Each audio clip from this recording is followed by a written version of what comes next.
Given below are the two statements. One is labeled as a assertion A and other is labeled as a reason R. Assertion A, the first ionization enthalpy of oxygen is lower than that of nitrogen and fluorine. Reason, the loss of electron from oxygen lead to the stable off-filled p orbital.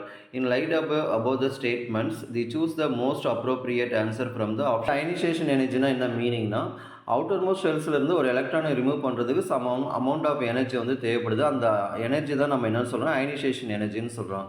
அப்போ இந்த இடத்துல அசர்ஷனில் வந்து பார்த்தோன்னா oxygen is lower than that of nitrogen and fluorine. ஏன்னா nitrogen வந்து 2p3 of ஃபீல்டாக இருக்கும், fluorine வந்து பார்த்தோன்னா 2p5, அதாவது கம்ப்ளீட்லி ஃபீல்டு ஆகிறதுக்கு வந்து இன்னும் ஒரு எலக்ட்ரான் தான் தேவைப்படுது. அதனால் இது வந்து ஆக்சிஜனை விட இது வந்து பார்த்தோன்னா ஹையஸ்ட் அயனைசேஷன் எனர்ஜி, அது கரெக்டான இது தான். அதுக்கப்புறம் வந்து ஆக்சிஜன் இருந்து பார்த்திங்கன்னா ஒரு எலக்ட்ரான் லாஸ் ஆனதுக்கப்புறம் என்ன ஆகுது, ஆஃப் ஃபீல்டாக மாறுது. அப்போது வந்து 2p4லேருந்து ஒரு எலக்ட்ரானாக சேஞ்சஸ் ஆகும்போது ஆஃப் ஃபீல்டு கான்ஃபிகரேஷனாக வந்து சேஞ்சஸ் ஆகுது. அப்போது ஆஃப் ஃபீல்டு ஸ்டேபிளாக தான் வந்து இருக்குது. அப்போ இதுவும் கரெக்டான ரீசன் தான். அப்போது ஆப்ஷன் வந்து என்ன வரும் அப்படின்னா both A R correct and R is the correct explanation of A. அப்போ 1 இஸ் த கரெக்ட் ஆன்சர். இது போல் மோர் நம்பர் ஆஃப் கொஸ்டின்ஸ் வேணும்னா நம்ம யூடியூப் சேனலை வந்து சப்ஸ்கிரைப் பண்ணிவிட்டு பாருங்கள், இன்ஸ்டாகிராம் பேஜை ஃபாலோ பண்ணுங்கள்.